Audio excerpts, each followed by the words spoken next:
আরো নিচে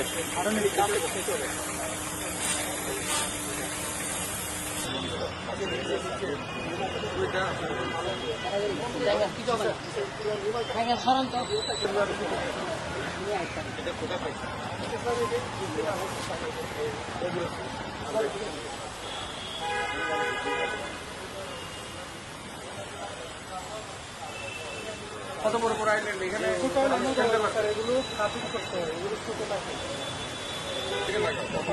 এগুলো ফুলে ভর্তি। তুমি প্রতিদিন এখানে কুইলো না ব্যাগ নিয়ে আমরা এখান থেকে এখানে ফুলে ভরা চুলটা দিই 15 দিন পর পর 20 দিন পর পর।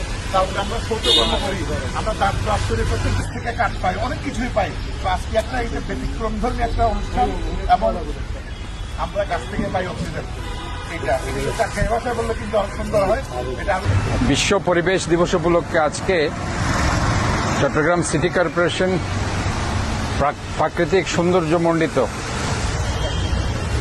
এই পাহাড়ের পাদদেশে দাঁড়িয়ে আমরা আজকে এই অনুষ্ঠানটির আয়োজন করেছি। আমি আয়োজক যারা আছেন আজকে, বিশেষ করে আমাদের এই ডিপার্টমেন্টের সংশ্লিষ্ট কর্মকর্তা, আমরা আন্তরিকভাবে ওনাদেরকে ধন্যবাদ জানাই।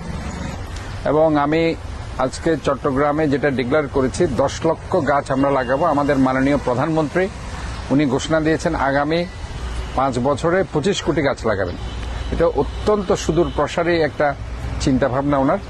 আমাদের একটি গ্রিন বাংলাদেশ দরকার, আমাদের একটা গ্রিন সিটি, যেটা আমরা বলেছি একটা clean, green, healthy and safe city. আমি মনে করি যে মাননীয় প্রধানমন্ত্রীর এই যে একটা আহ্বান, সেটা সারা বাংলাদেশে যদি এই গ্রিন বার্তাটা ছড়িয়ে যায়, আমরা আমাদের শহরকে সুন্দর রাখবো, গ্রিন রাখবো, ক্লিন রাখবো, হেলদি রাখবো, তাহলে পরে আমরা আমাদের স্ব আঙ্গিনায় আমরা গাছগুলো লাগাবো এবং গাছের পরিচর্যাও করতে হবে।